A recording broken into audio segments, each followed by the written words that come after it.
Hello, today I will be talking about the anatomy and physiology of the heart. So, this is the heart.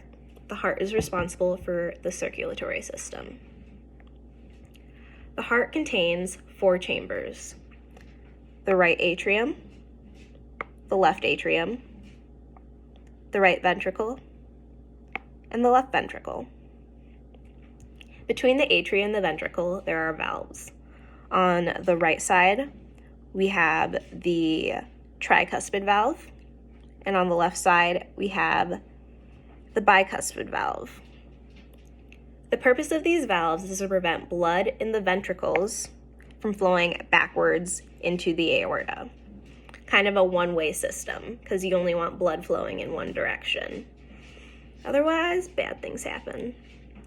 So, blood leaves the heart either by the pulmonary arteries, which leads to the lungs to become oxygenated, or the aorta, which circulates blood to the rest of the body.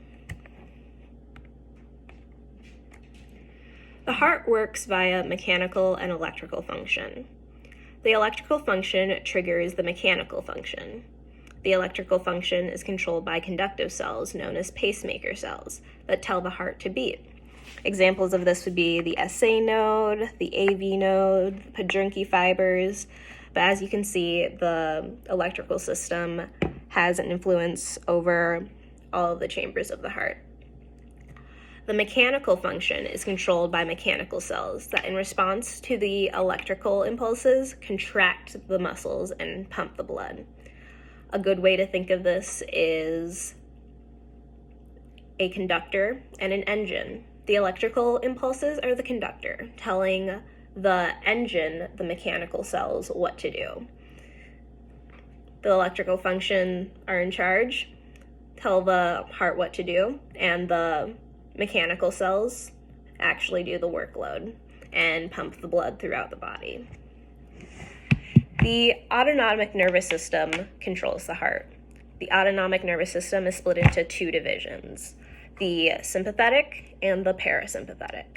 The sympathetic nervous system uses the chemical messenger epinephrine, also known as adrenaline.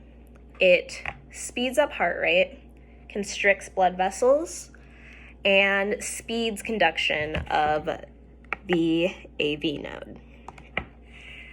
The parasympathetic uses the chemical messenger acetylcholine, which has opposite effects. So this slows the heart rate, dilates blood vessels, and slows down the conduction of the AV node.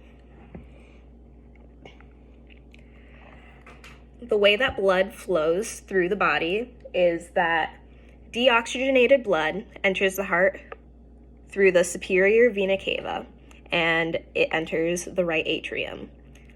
From that right atrium, it goes to the right ventricle through the tricuspid valve. The way I like to remember this is the right side is trying to oxygenate the blood, so the tricuspid valve.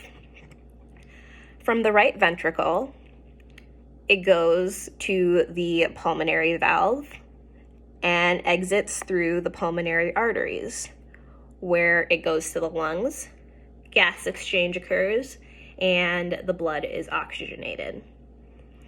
Once oxygenated, the blood re-enters the heart via the pulmonary veins into the left atrium.